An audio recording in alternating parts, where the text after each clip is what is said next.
اپنے گھر میں بھی بیٹھا ہوگا نا وہاں ذلیل کر دے گا کہ تھوڑا وقت دین کو دو اور تھوڑا اپنی ضروریات کو دو. لیکن رمضان کا جو آفر آیا ہے ان لوگوں کے لیے جو مسجدوں سے بیزار کہ ہیں. جو کائنات کو بنانے والا ہے وہ اگر ہمارے ساتھ ہے تو ایسی کئی کائنات بنوا لیں گے.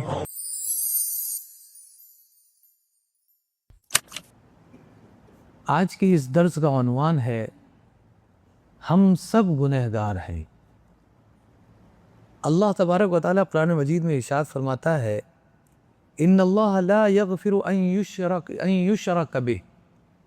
اللہ تبارک و تعالیٰ اگر اس کے ساتھ کسی کو شریک کیا جائے تو اس کو معاف نہیں فرماتا. وَيَغْفِرُ مَا دُونَ ذَلِكَ لِمَن يَشَاءُ. اور اس کے نیچے شرک کے نیچے کوئی بھی گناہ ہو جسے چاہتا ہے معاف فرما دیتا ہے. وَمَن يُشْرِكْ بِاللَّهِ. اور جس نے اللہ کے ساتھ کسی کو شریک ٹھہرایا فَقَدِ افْتَرَى إِثْمًا عَظِيمًا. تو اس نے بہت بڑے گناہ کا بہتان باندھا. آگے فرماتا ہے غافر الذنب کہ اللہ تبارک و تعالیٰ گناہ کو بخشنے والا ہے. قابل التوب توبہ قبول فرمانے والا ہے.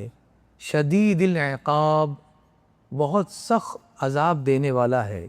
ذی الطول بہت انعام کرنے والا ہے.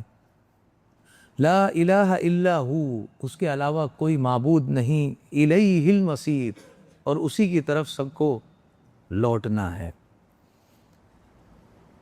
شب قدر بہت قریب ہے اور انشاءاللہ العزیز اللہ تبارک و تعالیٰ کی ذات پر ہمیں یقین ہے کہ رب تبارک و تعالیٰ ہمارے سارے گناہوں کو اس عظیم رات کے سب کو طفیل بخش دے گا. اور ہم محنت بھی کریں گے کوشش بھی کریں گے رب کی بارگاہ میں تدلل اختیار کریں گے تاکہ رب تبارک و تعالیٰ خوش ہو جائے. اور جب وہ خوش ہو جاتا ہے تو بندے کو وہ دے دیتا ہے جس سے وہ خوش ہو جاتا ہے. اللہ تبارک و تعالیٰ کی شان یہ ہے کہ وہ اپنے بندے کے ہر گناہ کو معاف کر سکتا ہے. ہر گناہ کو معاف کر سکتا ہے سوائے شرک کے. ان الشرک لظلم عظیم. اللہ تبارک و تعالیٰ نے ارشاد فرمایا کہ شرک سب سے بڑا ظلم ہے. جب ظلم کی نسبت بندے کی طرف ہو تو مطلب یہ ہوتا ہے کہ بندے نے اپنی جان پر گناہ کیا ہے اور اس گناہ کو ہی قرآن مجید میں ظلم کہا جاتا ہے. اس لیے کہ گناہ کرے گا تو اسے سزا ملے گی اور جب سزا ملے گی تو اس نے کس پر ظلم کیا؟ خود پر ظلم کیا. گناہ نہ کرتا سزا بھی نہ ملتی. اللہ تبارک و تعالیٰ کے نزدیک شرک سب سے بڑا گناہ ہے. اس کے بعد جو بھی گناہ ہو اللہ تبارک و تعالیٰ نے اگر چاہا تو اسے معاف فرما دے گا. دوسرے وہ گناہ جو حقوق العباد سے متعلق ہے ماں باپ سے متعلق ہے بھائی بہنوں سے ارحام سے متعلق ہے ان گناہوں کو بھی اللہ تبارک و تعالیٰ نہیں معاف فرماتا جب تک کہ بندہ جن کے ساتھ اس نے زیادتی کی ہے ان سے معافی نہ مانگ لے. تو مگر معاف کرنا چاہے تو اللہ تبارک و تعالیٰ بالکل کر سکتا ہے. یہ اس کے دستے قدرت میں ہے اور معاف بھی کرتا ہے اور بندے کو عطا بھی فرماتا ہے. دوسری آیت کریمہ میں فرمایا کہ معاف بھی کرنے والا ہے گناہ اور توبہ بھی قبول کرنے والا ہے. لیکن یاد رکھے کہ اللہ تبارک و تعالیٰ بہت سخت عذاب دینے والا بھی ہے. یہ نہ ہو کہ توبہ کیا پھر گناہ کر لیا اور توبہ کیا ہی اس بنیاد پر تھا کہ پھر گناہ کر لیں گے. اور گناہ جب کرتا ہے تو اسی سوچ کے ساتھ کرتا ہے کہ پھر توبہ کر لیں گے. تو یہ تو مذاق ہے. اب آپ سوچو کہ بندہ اگر اپنے والد کے سامنے وہ کام کرے جو ان کو پسند نہ ہو تو والد کا کیا حال ہوگا. اور بندہ اپنے رب کے سامنے بار بار اسی گناہ کو دہرا رہا ہے جس سے منع فرمایا گیا. تو یہ مذاق نہیں تو کیا ہے؟ اور کس سے تم مذاق کر رہے ہو؟ رب العالمین سے. حضرت عبداللہ ابن عمر رضی اللہ تعالیٰ عنہ کی روایت ہے کہ آپ کے ساتھ ایک شخص تھا آپ کا ہاتھ پکڑے ہوئے چل رہا تھا. وہ کہتا ہے کہ میں ان کا ہاتھ پکڑ کر چل رہا تھا اور راستے میں ایک شخص آیا اور اس نے حضرت عبداللہ ابن عمر رضی اللہ تعالیٰ عنہ سے عرض کیا کہ مجھے بتاؤ کہ آپ نے رسول اللہ صلی اللہ علیہ وسلم سے سرگوشی کے بارے میں کیا سنا ہے. سرگوشی یہ کہتے ہیں کہ جب 4 لوگ بیٹھے ہو تو 2 لوگ ایک دوسرے کے کان میں کچھ باتیں کہہ رہے ہو، جسے ہم لوگ کانا پوسی کہتے ہیں، اسے سرگوشی کہا جاتا ہے۔ تو انہوں نے پوچھا کہ یہ سرگوشی کے بارے میں آپ بتائیے کہ سرگوشی کے بارے میں کیا سنا ہے تم نے اللہ کے رسول صلی اللہ علیہ وسلم کی بارگاہ سے؟ تو آپ نے فرمایا کہ میں نے سنا کہ اللہ کے رسول صلی اللہ علیہ وسلم نے ارشاد فرمایا ان اللہ یدنی المؤمن، کہ اللہ تبارک و تعالی مومن کو اپنے سے قریب فرماتا ہے، قریب فرماتا ہے اپنی شان کے مطابق۔ فَيَضَعُ عَلَيْهِ كَنَفَهُ وَيَسْتُرُهُ، پھر اس کے اوپر اپنی چادر رحمت ڈال دیتا ہے، رحمت کا سایہ فرماتا ہے، اس کی ستر پوشی کرتا ہے، اس کے گناہوں کو ڈھانک دیتا ہے۔ فَيَقُول، پھر فرماتا ہے اَتَعْرِفُ ذَنْبَ كَذَا، اے بندے جانتا ہے وہ گناہ جو تو نے کیا تھا، اَتَعْرِفُ ذَنْبَ كَذَا، فلاں گناہ جو تو نے کیا تھا، ایک ایک گناہ اس کو یاد دلاتا ہے۔ تو بندہ کہتا ہے نعم ای ربی، ہاں میرے رب مجھے یاد ہے میں نے وہ گناہ کیا تھا۔ اور پھر وہ بندہ کیا کرتا ہے، اس کا اقرار کرتا ہے کہ ہاں میں ان سارے گناہوں کا اقرار کرتا ہوں تیری بارگاہ میں، سارے گناہوں کا اقرار کرتا ہوں۔ اور جب وہ اقرار کر لیتا ہے تو وہ اپنے آپ کے بارے میں سوچتا ہے اب میں ہلاک ہو گیا، کیونکہ یہاں پر عدالت لگی رب تبارک و تعالیٰ کی ہے، چاہے بخش دے اور چاہے سزا دے۔ اور آج سارے گناہ اس کے سامنے ہیں، بلکہ اسی نے بتایا کہ تو نے گناہ کیے اور میں نے اقبال کیا ہے، تو اب میں تو ہلاک ہو گیا۔ جب وہ یہ سوچ لیتا ہے کہ میں ہلاک ہو گیا اور نادم ہوتا ہے اپنے گناہ پر، تو اللہ تبارک و تعالیٰ ارشاد فرماتا ہے سترتھا علیک فی الدنیا، اے بندے کہ گناہ تو نے دنیا میں کیا تھا اور دنیا میں میں نے اس گناہ پر پردہ ڈالا تھا، آج بھی میں نے تجھے معاف کر دیا۔ یہ آپ ذرا سوچئے، بندے کو اپنے سے قریب فرما رہا، پھر پردہ ڈال رہا، پھر پوچھ رہا ہے کیا تھا نا وہ گناہ، اور بندہ اعتراف کرتا ہے، تب فرماتا ہے دنیا میں کسی کو نہیں پتا چلا تھا، یہاں بھی کسی کو پتا نہیں چلے گا، میں معاف کر دوں گا۔ اتنا غفار رب ہے، اور اس کے باوجود اگر بندہ اس کی غفاریت کا اندازہ نہ لگا سکے تو پھر وہ بندہ کیا ہے؟ آج بہت سارے لوگ جو ہمارے درمیان ہیں ان میں ذاتی ان لوگوں کی ہے جو یہ سمجھتے ہیں کہ میں نے کافی زمانے سے گناہ کیا ہے اور نیکیاں کی نہیں ہے، اب میرا گناہ اتنا بڑھ گیا ہے معاذ اللہ رب العالمین کہ اب اللہ کی رحمت سے بھی زیادہ ہو گیا ہے، اب میری کوئی بخشش نہیں ہے، یہ سوچتا ہے وہ۔ حضرت حبیب بن حارث رضی اللہ تعالیٰ عنہ فرماتے ہیں کہ میں نبی پاک صلی اللہ علیہ وسلم کی بارگاہ میں حاضر ہوا اور میں نے عرض کی یا رسول اللہ انی رجل مقراف الذنوب، یا رسول اللہ صلی اللہ علیہ وسلم میں بار بار گناہ کرنے والا انسان ہوں۔ دیکھیے کون آ رہا ہے بارگاہ رسالت مآب میں، جو گناہ کا ارتکاب کرنے والا ہے۔ تو جب بھی تمہارے پاس کوئی آئے ایسا آدمی جو گناہ کا ارتکاب کر چکا ہے اور تم سے بیان کر رہا ہو تو اس کو ذلت کی نگاہ سے مت دیکھنا، اس لیے کہ وہ گناہ کرنے والا تم سے اس لیے مل رہا ہے تاکہ تم اس کی حوصلہ افزائی کرو، توبہ کی ترغیب دو، اور تم یہ سمجھتے ہو کہ یہ گناہ گار ہے میں نیک ہوں، میرے نبی سے زیادہ کوئی نیک ہے اس زمین پر، اس سے بہترین کوئی ہے اس زمین پر، اس کے باوجود بھی وہ کیا فرماتے ہیں؟ وہ فرماتے ہیں کہ حضور میں بہت گناہ گار انسان ہوں اور بار بار گناہ کرتا ہوں۔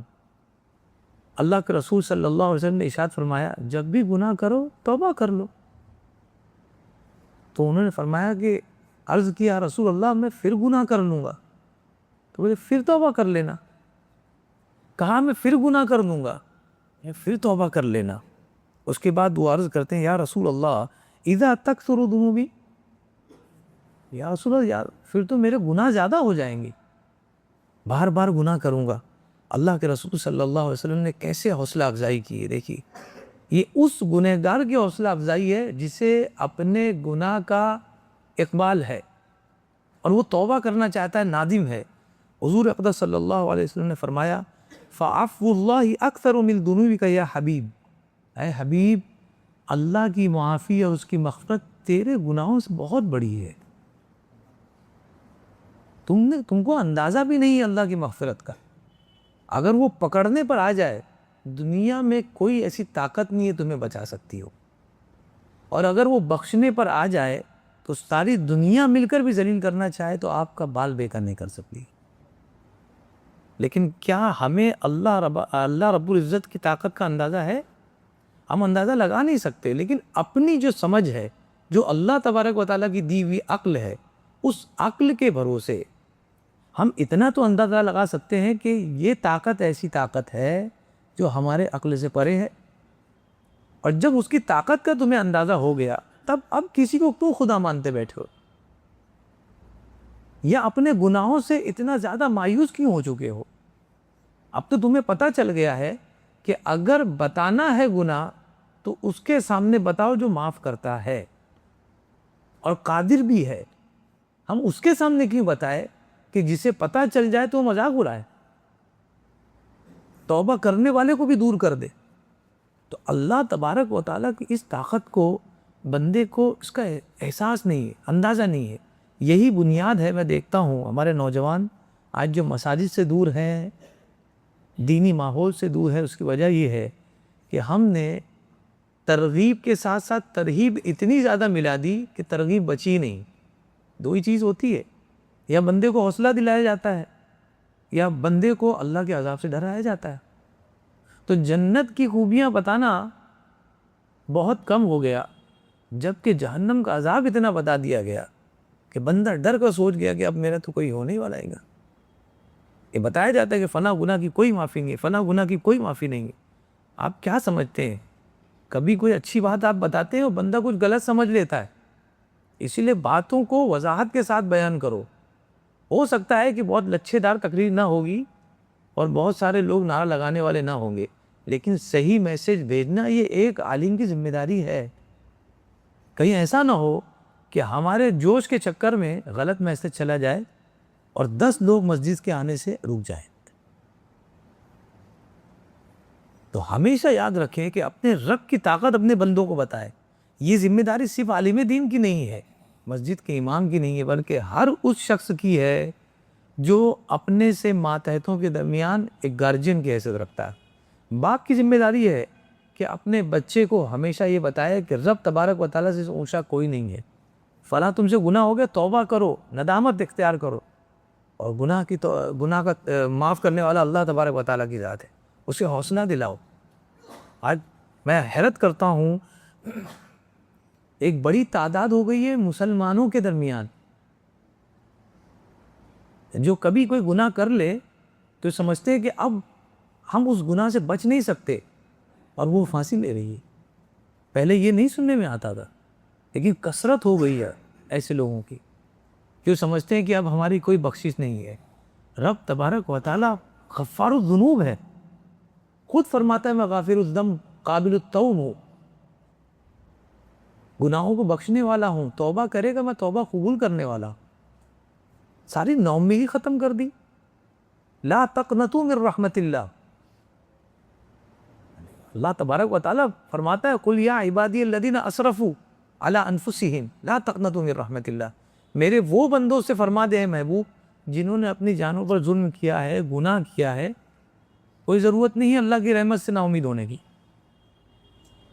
میں تمہیں بخشنے والا ہوں. اگر مجھ سے امید لگی ہوئی ہے, کوئی بھی گناہ ہو میرے سامنے آؤ, توبہ کرو, ندامت اختیار کرو, میں تمہیں بخشنے والا ہوں. اتنا بڑا سہارا ملنے کے بعد انسان کیسے اپنے آپ کو تنہا سمجھے گا؟ آج ہم تنہا ہوئے نہیں ہیں, خدا سے جدا ہوئے اور تنہا ہو گیا. آج محفلوں میں بیٹھ کر بھی ہم تنہائی کیوں محسوس کرتے پتہ ہے؟ اس کی وجہ یہ ہے کہ ہم دنیا کے ساتھ تو ہے لیکن دنیا بنانے والے کے ساتھ نہیں ہے. ہمیں احساس ہی نہیں کہ ایک طاقت ہے جو ہماری پشت بنائی کر رہی ہے. ہمیں سمجھتا ہے کہ ہم اس مصیبت سے نکل گئے ہیں, لیکن یہ نہیں سمجھ پاتے کہ پوری زندگی کس نے نکالا اس مصیبت سے, اس کا احساس ہی نہیں ہے. اللہ کے رسول صلی اللہ علیہ وسلم ارشاد فرماتے ہیں مومن اور کافر کے درمیان کیا فرق ہے. مومن کا دل کیسا ہوتا ہے؟ مومن اپنے گناہوں کو پہاڑ کی طرح دیکھتا ہے اور خود کو اس پہاڑ کے نیچے بیٹھا ہوا دیکھتا ہے اور ڈرتا ہے کہ کہیں یہ پہاڑ مجھ پر نہ گر جائے. اور کافر گناہوں کو ایک مکھی کی طرح سمجھتا ہے جو اس کی ناک پر بیٹھی ہے اور اس کو وہ اپنے ہاتھوں سے ہٹا دیتا ہے. بس یہی فرق ہے ایمان والے کے درمیان اور بے ایمان کے درمیان، کہ ایمان والے کے نزدیک کوئی گناہ چھوٹا نہیں ہوتا، ہر گناہ پہاڑ کی طرح ہوتا ہے. اور جو بندہ کسی گناہ کو چھوٹا سمجھے وہی گناہ اس کے لیے بڑا ہے. جس گناہ کو آپ چھوٹا سمجھ رہے ہیں وہی گناہ ہے جو تمہیں جہنم میں لے جائے گا، کیونکہ کوئی گناہ چھوٹا ہے ہی نہیں. اللہ کی نافرمانی ہے. گناہ بڑا ہوتا ہے اور گناہ بڑا ہی ہوتا ہے، اور جس گناہ کو آپ نے چھوٹا سمجھا وہ سب سے بڑا ہے، کیونکہ گستاخی کی تم نے. یہ گستاخی ہے. آپ کسی کی گستاخی کر دے اور کہہ دے کہ یہ تو ہوتا رہتا ہے، تو آپ ذرا سوچیے اس کے دل پر کیا گزرے گی. جبکہ وہ بہت نارمل سی چیز ہے، اس کے باوجود بھی وہ کہے گا کہ تم نے اسے نارمل سمجھا ہے نا، اسی لیے بڑی ہے. کہ کافر اور مومن کے درمیان یہ فرق ہے. لیکن وہی مومن بندہ جب ندامت اختیار کرتا ہے اور بارگاہ الہی میں توبہ کرتا ہے تو اللہ تبارک و تعالی خود اپنی کیفیت کیسے بتاتا ہے اپنے محبوب کی زبانی. اللہ کے رسول صلی اللہ علیہ وسلم فرماتے ہیں ایک بندہ ہے جس نے اپنی سواری لی، اس پر کھانے کے سامان رکھ دیے، پینے کے لیے پانی رکھ دیا، اور سواری پر سوار ہوا اور نکل گیا. سفر کرتے ہوئے ایسی جگہ پہنچا جہاں پہنچنے کے بعد اسے احساس ہوا کہ اب میں یہاں سے بچ کر نہیں نکل پاؤں گا. کسی ریگستانی علاقے میں چلا گیا کہ اب میں یہاں سے نہیں نکل پاؤں گا.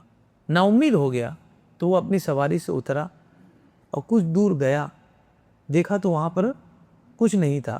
تھوڑا دیر وہ لیٹ گیا. جب وہ لیٹا ہے اور اس کی آنکھ کھلی ہے تو کیا دیکھتا ہے کہ پوری سواری ہی غائب ہے. نہ پانی ہے، نہ کھانا ہے، نہ سواری ہے. سوچیے اس کی ذات پر وہ کیسا محسوس کرتا ہوگا.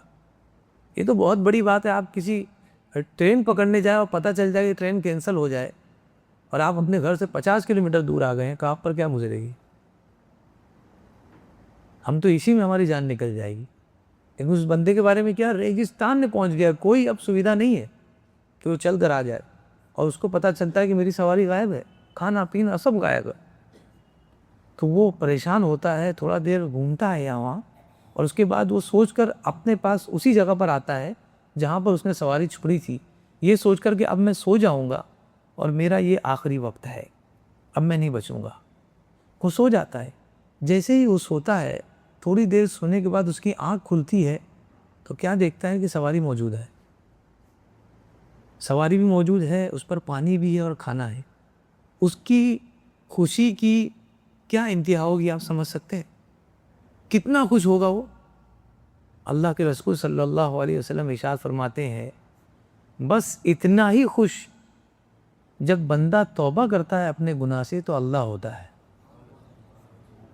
تو سوچیے آپ کیا مثال دے کر سمجھائیے. ہم تو سمجھتے ہیں کہ میں نے توبہ کر دیا میں تو چھوٹا ہو گیا. ارے اب تم بڑے ہوئے ہو، کیونکہ اللہ تبارک و تعالیٰ کو خوش کر دیا تم نے اپنی توبہ سے. بندہ گناہ کر کر اللہ کو ناراض کرتا ہے، اور جیسے ہی توبہ کرتا ہے اللہ تبارک و تعالیٰ خوش ہو جاتا ہے. اور خوشی کا عالم دیکھیے، آدمی حیران ہو جائے. حضرت عبداللہ ابن مسعود رضی اللہ تعالیٰ عنہ فرماتے ہیں جب اپنے کسی دوست کو، بھائی کو، کلی کو گناہ کا ارتکاب کرتے ہوئے دیکھو اور دیکھو کہ یہ گنہگار ہو چکا ہے، تو شیطان کے بھائی بنتے ہوئے اسے زجر و توبیخ نہ کرو، اس کو ڈانٹ پھٹکار نہ کرو، بلکہ اس کو حوصلہ دو اور اس کو اللہ تبارک و تعالیٰ کی بارگاہ میں لاؤ کہ ہر گناہ کی معافی یہاں ہوتی ہے. تم چلو، کون کہتا ہے کہ تمہیں جینے کا حق نہیں ہے؟ تم آؤ بارگاہ خدا بندی میں، وہ معاف کرنے والا ہے. کون ہے ایسا جو یہ دعویٰ کرے کہ تمہاری کوئی معافی نہیں ہے؟ سب سے بڑا گنہگار وہ ہے جو اللہ کی رحمت سے نا امید کرے، جہاں اللہ نے فرمایا کہ میری رحمت سے نا امید نہ ہونا. اللہ فرما رہا ہے کہ نا امید نہ ہونا اور بندہ نا امید کر رہا ہے. آپ نے فرمایا کہ شیطان نہ بنو، اور پھر آپ نے فرمایا جب کسی گنہگار بندے کو دیکھو تو اللہ سے عافیت کا سوال کرو. یہ مت سوچو کہ یار یہ تو لعنت ہو اللہ کی اس پر، کتنا گیا گزرا انسان ہے، گنہگار انسان ہے، بلکہ اللہ سے عافیت کا سوال کرو کہ مالک تیرا شکر ہے کہ تو نے میرے گناہوں سے پردہ نہیں اٹھایا. آداب دیکھ رہے ہیں آپ کہ گنہگار کو دیکھ کر اس کو تھو تھو نہ کرو، بلکہ یہ سوچو کہ مالک کا کرم ہو گیا کہ میں بھی کوئی دودھ کا دھلا نہیں ہوں اور گناہوں پر گناہ میں نے کیے ہیں، لیکن آج تک کسی کو پتہ نہیں چل پایا کیا کرم ہے اس کا۔ تو بندہ مومن کا مزاج یہ ہونا چاہیے کہ گنہگار کو دیکھنے کے بعد اسے اپنا گناہ یاد آئے۔ ہمیں گنہگار کو دیکھنے کے بعد ہم اپنا ہی گناہ بھول جاتے ہیں۔ بہت عظیم بات کی کہ جو شخص تقوی اختیار کر چکا ہے اور استقامت پر قائم و دائم ہے، اسے یہ نہیں سوچنا چاہیے کہ یہ میں اپنی قوت کے بلبوتے ہوں، بلکہ اسے یہ سمجھ لینا چاہیے کہ اللہ تبارک و تعالی ہے جو اس کی مدد فرما رہا ہے، اس کی بنیاد پر وہ مستقیم ہے، اسی بنیاد پر وہ استقامت اختیار کیے ہوئے ہے۔ یہ اس کا کمال نہیں ہے، یہ رب تبارک و تعالیٰ بھی دین ہے کہ اس نے اس پر رحمت کی نظر فرمائی ہے، جس کی بنیاد پر آج وہ گناہوں سے دور ہے اور نیکی کر رہا ہے۔ اور جو گنہگار ہے اسے یہ نہیں سمجھنا چاہیے کہ میں تو کمزور ہوں، مجھ سے بار بار گناہ ہو جاتا ہے اس لیے میں گنہگار ہوں، بلکہ اسے یقین کرنا چاہیے کہ میں چاہوں تو نیکی بھی کر سکتا ہوں، لیکن کیا کروں، میرا رب مجھ سے ناراض ہے اس لیے میں گناہ کر لیتا ہوں۔ اگر میرا رب مجھ سے خوش ہوتا تو میں کبھی بھی گناہ کی طرف نہیں جاتا۔ جس طرح میرا وہ بھائی جس سے میرا رب خوش ہے، اس بنیاد پر وہ تو نیکیاں کر رہا ہے، اور میں اگر گناہ کر رہا ہوں تو سیدھی سی بات یہ ہے کہ میرا رب مجھ سے ناراض ہے، میری پشت پناہی اس نے چھوڑ دی، میرا خیال رکھنا اس نے چھوڑ دیا، اس لیے میں گناہوں کے دلدل میں پھنس گیا۔ اسی لیے بندے کو ہمیشہ یہ سوچنا چاہیے ہم سب گنہگار ہیں، ہم میں سے کوئی بھی ایسا نہیں ہے جو اپنی پاکی کا دعویٰ کرے، اور جو دعویٰ کرے گا وہ اصل میں مغرور اور دھوکے باز ہے، دھوکے میں ہے، خود دھوکے میں ہے۔ وہ اسے ایسا لگ رہا ہے کہ میں نے حج کر لیا ہے تو اب میں پاک باز ہو گیا ہوں، اب میرے نام کے آگے حاجی صاحب لگ گیا، اب مجھ سے زیادہ پاک باز کوئی نہیں ہے۔ یاد رکھیں، بڑے بڑے گنہگاروں کو آپ نے دیکھا ہوگا، ایک عورت کا جو واقعہ حدیث مبارکہ میں آیا، جسم فروش ہے، جسم بیچتی ہے، وہی اس کا رزق ہے۔ ایک کتے کو دیکھا کہ وہ پیاس سے بلک رہا ہے، اپنے جوتے میں پانی بھرا اور اس کے سامنے رکھ دیا۔ اللہ تبارک و تعالیٰ بروز قیامت اس کی مغفرت سے اس بنیاد پر فرما دے گا۔ اور یہاں 40 سال سے عبادت کرنے والے عابدوں کو لائن میں کھڑا کر دیا جائے گا، صرف ایک گناہ کی بنیاد پر۔ یہ کیا ہے؟ صرف فضل اور کرم ہے، ہم اس کے فضل اور کرم کے بھروسے ہیں۔ میں یہ نہیں کہہ رہا ہوں کہ نیکیاں کرنا چھوڑ دو، لیکن نیکی کرتے وقت ہمیشہ یاد رکھنا اس نیکی کی اس وجہ سے نہیں، اللہ کے کرم کی وجہ سے جنت میں جاؤں۔ نیکی تو کر اس لیے رہا ہوں کہ میرے رب کا حکم ہے، اور اس لیے کر رہا ہوں کہ وہ راضی ہو جائے۔ نیکی گنو مت، بلکہ یہ سوچو کہ رب راضی ہوا ہے کہ نہیں ہوا ہے، اور اگر وہ راضی ہو گیا حیرت میں ڈال دے گا، تمہیں اتنا دے گا۔ اور سب سے عظیم نعمت تو یہی کہ بندہ اپنے رب کو راضی کر لے۔ گناہ، حضرت سعید بن جبیر رضی اللہ تعالیٰ عنہ فرماتے ہیں، من اعبد الناس، ان سے پوچھا گیا سعید بن جبیر رضی اللہ تعالیٰ عنہ سے کہ لوگوں میں سب سے زیادہ عبادت گزار بندہ کون ہے؟ آپ نے فرمایا وہ شخص جس نے گناہ کیا۔ ان لوگوں کی بات ہی الگ ہوتی ہے، کیونکہ یہ سوچتے الگ ہے نا۔ ہم لوگ بالکل سیدھا سیدھا سوچتے ہیں، بزنس میں بہت ٹیڑھا میڑھا بھی سوچ لیں گے، کیسے نکلنا ہے، کیسے کیا کرنا ہے، لیکن جب دین کی بات آئے گی تو بولے ہمیں سمجھ میں نہیں آ رہا ہے۔ انہوں نے کہا کہ سب سے زیادہ عبادت گزار بندہ کون ہے؟ کہا کہ وہ جو بندہ جو گنہگار ہے، جس نے گناہ کا ارتکاب کیا۔ کہا کہ یہ کیسے ممکن ہے؟ کہا اس لیے کہ جب بھی وہ اپنے گناہ کو یاد کرتا ہے اسے اپنا ہر عمل چھوٹا نظر آتا ہے۔ جب بھی وہ اپنے گناہ کو یاد کرتا ہے اسے اپنا ہر عمل چھوٹا نظر آتا ہے، پھر رب کی بارگاہ میں وہ عاجزی اختیار کرتا ہے۔ اور یہی تو سب سے بڑا عمل ہے کہ بندہ عاجزی اختیار کرے۔ جن کے گناہوں کا احساس جن کو نہیں ہے، یقین مانیے انہیں عبادت میں کبھی لذت نہیں محسوس ہو سکتی، کبھی لذت محسوس نہیں ہو سکتی۔ اسی لیے کسی نے کہا نا کہ ہر ولی کا ایک ماضی ہے اور ہر گنہگار کا ایک مستقبل ہے۔ کسی ولی کو یہ نہیں سوچنا چاہیے کہ اب تو میں پاک باز ہو گیا، اس کا بھی ایک ماضی تھا۔ اور کسی گنہگار کو دیکھ کر اسے نا امید مت کرو بلکہ یہ سوچو اس کا بھی تو مستقبل ہے، توبہ کرے گا پاک ہو جائے گا۔ کہیں بھی سیٹسفیکشن نہیں ہے۔ جو سیٹسفائیڈ ہو گیا اپنی نیکیوں سے، سمجھ لیے کہ وہ گیا ہاتھ سے، یہ سمجھ لے۔ سیٹسفیکشن نہیں ہونا چاہیے، چاہے شب قدر میں عبادت کر کر کے پوری رات عبادت کرو، تھک جاؤ ٹوٹ جاؤ، اس کے باوجود بھی جب اٹھو تو یہی سوچ کر دو مجھ سے بڑا کوئی گنہگار نہیں ہے۔ یہی پسند ہے اللہ تبارک و تعالیٰ کہ بندہ صرف ایک ہی ورد کرے کہ میں گنہگار ہوں، میں کچھ بھی نہیں ہوں، میں گنہگار ہوں۔ جتنی عبادت کر لو، جتنی حج کر لو، جتنے عمرے کر لو، لیکن بس یہی نعرہ لگاؤ میں گنہگار ہوں مالک۔ حضرت عمر رضی اللہ تعالیٰ نے اتنی بڑی شخصیت، لیکن کیا حال ہے؟ یہ کہتے کہ اگر میں بچ گیا تو سب بچ جائیں گے۔ مجاہدین کا یہ معاملہ تھا، وہ سمجھتے تھے ہم نکل گئے تو سب نکل جائیں گے۔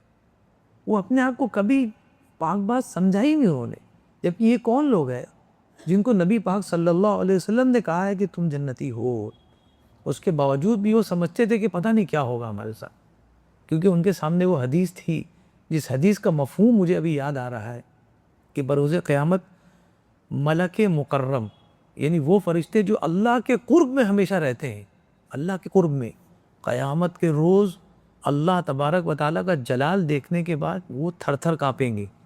فرشتے ان کا کوئی گناہ ہی نہیں، گناہ کرتے ہی کیا؟ اللہ نے ان کو گناہ کی طاقت ہی نہیں دی کہ گناہ کر سکے، گناہ کا سوال ہی نہیں اٹھتا ہے، لیکن اس کے باوجود بھی وہ فرشتے کانپ رہے ہوں گے۔ پوچھا جائے کہ تم کیوں گھبرا رہے ہو؟ کہا کہ پتہ نہیں کہ اللہ تبارک و تعالیٰ کیا فیصلہ فرما لے۔ گناہ کے مطلب گناہ ہی نہیں ہے وہاں، تو گناہ کا من ہی نہیں ہے، سوچ تصور تک نہیں ہے، وہ کانپ رہا۔ ہمیں کیا دیا تصور؟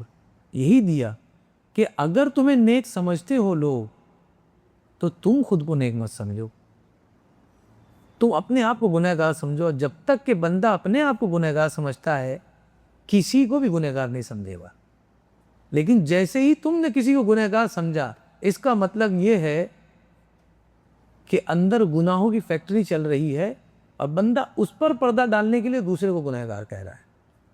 لیکن اسے ڈرنا چاہیے، کیونکہ وہ غافر الدم قابل التوب ہے، ساتھ ہی ساتھ شدید العقاب بھی ہے، اور اس کا بدلہ، اس کی سخت پکڑ تو یہ ہے کہ صرف تمہارے گناہوں سے پردہ ہٹا دے، سلام کرنا لوگ بند کر دیں گے۔ کرم ہے مولا کا جس نے عزت اور لاج رکھی ہے ہم سب کی، ہم سب یہیں بیٹھے ہیں، سب کے گناہ ہے لیکن کسی کو کچھ نہیں معلوم۔ یہ کرم نہیں تو کیا ہے؟ کتنا گاڑھا پردہ ہے کہ ہم ایک دوسرے کے گناہ نہیں دیکھ پا رہے، کیونکہ وہ خود فرماتا ہے میرا بندہ ہے، مجھے پتا ہے کہ اس کے گناہ ہے، اس کے باوجود پردے میں ڈال کے پوچھتا ہوں کہ گناہ کیا تھا۔ بندے کی عزت کا اتنا خیال رب تبارک و تعالیٰ کر رہا ہے، بندے کی عزت کا خیال نہیں رکھ رہے۔ کیا اللہ سے زیادہ طاقت رکھتے ہیں؟ اس سے زیادہ شدید و طاقتور ہے؟ کوئی نہیں اس دنیا میں جو اس سے زیادہ طاقتور ہو، لیکن اللہ تبارک و تعالیٰ نے بتا دیا جتنا طاقت اللہ نے تم کو دی ہے، اس طاقت کو رحم میں بدلو، شفقت میں بدلو، اور یہی مجھے پسند ہے اور یہی میری سنت بھی ہے۔ ابن عقا فرماتے ہیں کچھ گناہ ایسے ہوتے ہیں جو بندے کو منکسر اور عاجز بنا دیتے ہیں، یعنی عاجزی اختیار کر لیتا ہے۔ کچھ گناہ ایسے ہوتے ہیں، تو ایسے گناہ جو بندے کو عاجز بنا دے، منکسر المزاج بنا دے، کہ وہ اپنے آپ کو چھوٹا سمجھنے لگے، وہ اس اطاعت سے اور اس عبادت سے زیادہ بہتر ہے جس اطاعت اور عبادت کرنے کے بعد بندہ خود کو مغرور سمجھنے لگے کہ بھائی مجھ سے تو بڑا کوئی ہے ہی نہیں، مجھ سے بڑا عبادت گزار کوئی ہے ہی نہیں۔ اس سے بہتر ہے کہ کوئی ایسا گناہ ہو جس کی بنیاد پر وہ اللہ کی بارگاہ میں حاضر ہو جائے اور خود کو چھوٹا سمجھے، یہ بہتر ہے بجائے اس کے کہ بندہ مغرور بن جائے اور یہ سوچے کہ مجھ سے تو بڑا کوئی نیک اور صاف ہے ہی نہیں۔ ایک عظیم واقعہ حضرت عمر بن الخطاب رضی اللہ تعالیٰ عنہ کا، بہت ہی عظیم واقعہ، کس طرح اصلاح کرنی ہے گنہگار کی وہ بتایا ہے۔ ہمیشہ یاد رکھے کلکم راع وکلکم مسئول عن رعیتہ۔ اللہ کے رسول صلی اللہ علیہ وسلم فرماتے ہیں صرف مسجد کا امام نہیں بلکہ تم میں سے ہر ایک ذمہ دار ہے، جو تم سے پوچھ رہا ہے آ کرنا گناہوں کے بارے میں، تمہاری ذمہ داری ہے کہ وہ تمہارے پاس سے جانا نہیں چاہیے۔ تم داعی ہو، تم مبلغ ہو، کوئی الگ سے کوئی ڈریس نہیں ہے کسی داعی مبلغ کا، ہر انسان اپنے اندر ایک داعی اور مبلغ ہے۔ اس کی ذمہ داری ہے کہ وہ اپنے ہاتھ سے بندے کو جانے نہ دے، اس کی ذمہ داری ہے۔ حضرت عمر بن الخطاب رضی اللہ تعالیٰ عنہ کی بارگاہ میں ایک شخص شام سے آیا کرتا تھا، اکثر آیا کرتا تھا، لیکن بہت دنوں سے وہ آنا بند کر دیا۔ آپ کو جب پتہ چلا کہ یہ آنا بند کر دیا تو پوچھا کہ کیا حال ہے؟ کہ فلاں شخص آتا نہیں ہے۔ یہ نیکوں کا حال ہوتا ہے جو ان کی محفل میں بیٹھتے ہیں، اگر زیادہ دن غائب ہو جائے تو ان کی خبر ضرور لیتے ہیں، کیونکہ انہیں ان کے پیسوں سے اور ان کے مرتبوں سے لینا دینا نہیں ہے، بلکہ انہیں ان کی آخرت سے مطلب ہے کہ ان کی آخرت کیسی رہے گی۔ تو ایسے لوگ پوچھتے ہیں۔ حضرت عمر نے پوچھا تو بتایا کہ حضور وہ تو لگاتار شراب پینا شروع کر دیا اس نے، آپ کے یہاں کہیں نہیں آتا ہے اور شراب پیتا رہتا ہے دن رات۔ آپ نے فرمایا اب تو یہ تو ہمارا فرض بن گیا کہ اسے اس گناہ سے بچائیں۔ فوراً فرمایا کہ پیپر پین لاؤ اور اب میں لکھوں گا۔ قلم دوات سارا کچھ سامنے رکھا گیا، آپ نے لکھا من عمر ابن الخطاب الی فلان ابن فلاں، حضرت عمر بن الخطاب کی جانب سے فلاں شخص کو، نام نہیں لکھا ہے، روایت میں نام بھی نہیں ہے۔ یہ ہوتا ہے طریقہ۔ آپ یہ سوچو کہ میں تو بتانا نہیں چاہیے لیکن میں بتا دیتا ہوں، یہ نہیں ہے، آپ بتاؤ ہی مت، یہی ہے قردہ بس۔ آپ نے جو بتا دیا آپ نے اپنے دل کی بھڑاس نکال لی، یہ کوئی فائدہ نہیں اس کا۔ فرمایا عمر بن الخطاب کی جانب سے فلاں ابن فلاں کو میرا خط ہے، سلام علیک، سلامتی ہو تم پر، اما بعد، حمد و صلات کے بعد، فانی احمد الیک اللہ الذی لا الہ الا ہو، میں تمہاری جانب اللہ تبارک و تعالیٰ کی وہ حمد بیان کرتا ہوں، اس اللہ تبارک و تعالیٰ کی کہ جس کے سوا کوئی معبود نہیں، غافر الذنب، گناہ کو بخشنے والا، قابل التوب، توبہ قبول فرمانے والا ہے، شدید العقاب، بہت سخت پکڑ کرنے والا ہے، ذی الطول، انعام کرنے والا ہے، لا الہ الا ہو، اس کے سوا کوئی معبود نہیں، الیہ المصیر، اور اسی کی طرف لوٹنا ہے۔ خط جیسے ہی پہنچا ہے اس نے کھول کر دیکھا ہے، رونے لگ گیا اور بار بار ایک ہی جملہ لوٹا رہا ہے، غافر الذنب قابل التوب، غافر الذنب قابل التوب، میرا مالک گناہ بخشنے والا ہے، توبہ قبول فرمانے والا ہے، شدید العقاب، اور سخت پکڑ کرنے والا ہے۔ میرے رب نے اپنی طاقت بتائی اور اس کے بعد کیا فرمایا کہ میں اگر پکڑوں گا تو کہیں بھاگ نہیں سکو گے، لیکن یاد رکھو تھوڑا سا جھک جاؤ گے معاف بھی کر دوں گا۔ بس یہی دہراتا رہا، یہی دہراتا رہا، توبہ کر لی، توبہ کر لی۔ اور جب حضرت عمر رضی اللہ تعالیٰ عنہ کو یہ بات پتہ چلی تو آپ نے ارشاد فرمایا اس طرح اپنے بھائی کی مدد کرنا ہے کہ اسے توبہ کرنے پر مجبور کر دو، خوشی سے وہ اللہ کی بارگاہ میں توبہ کرے، سرنگوں ہو جائے۔ اور بس یہی کام ہر مسلمان کا ہے کہ وہ اپنے ساتھی کی اس طرح مدد کرے کہ دیکھے وہ ٹینشن میں ہے، کوئی گناہ کی وجہ سے ہے، کوئی مسئلہ پیدا ہو گیا ہے، تو اس کو یہی بات بتائے۔ اس دنیا میں اگر مسلمان ہونا تو ہر مسئلے کا حل ہے، باقی مذاہب کا نہیں پتہ، لیکن اسلام میں ہر مسئلے کا حل ہے۔ مسلمانوں کیسے پریشان، بتاؤ کیا مسئلہ ہے، سب کا حل نکلے۔ اور اس طرح سے جب تم نے اپنے رب تبارک و تعالیٰ کے بندے کو اس کے رب سے تم نے ملا دیا، یہ تم نے بہت بڑا کام کیا۔ ہو سکتا ہے کہ اس ملانے کی بنیاد پر اللہ تبارک و تعالیٰ تمہیں بخش دے۔ اس لیے دعا کرے کہ اللہ تبارک و تعالیٰ ہم سب کی توبہ کو قبول فرمائے، ہم سب کی مغفرت فرمائے، اور اس عظیم رات کے صدقہ و طفیل ہمارے مرحومین کی مغفرت فرمائے، ان کے درجات کو بلند فرمائے، ان کی قبر کو تا حد ندا کشادہ فرمائے، قبر میں بار بار نبی پاک صلی اللہ علیہ وسلم کا دیدار نصیب فرمائے، بروز قیامت ہم سب کو نبی پاک صلی اللہ علیہ وآلہ وصحبہ وسلم کے پیارے ہاتھوں سے جام کوثر پینا نصیب فرمائے، بروز قیامت نبی پاک صلی اللہ علیہ وآلہ وصحبہ وسلم کی شفاعت سے ہم سب کو حصہ نصیب فرمائے۔ مولا کریم جو کچھ درس ہوا اپنی بارگاہ میں اسے قبول فرما، ہم سب کو اس کا اجر جزیل عطا فرما، قیامت کے روز ہم سب کو اس بنیاد پر بخش دے کہ ہم یہاں جمع ہوئے تھے، اور بروز قیامت جب ہمارے لیے جنت کا پیغام دے تو مولا کریم ہم سب کو جو یہاں جمع ہے جنت میں جمع فرما۔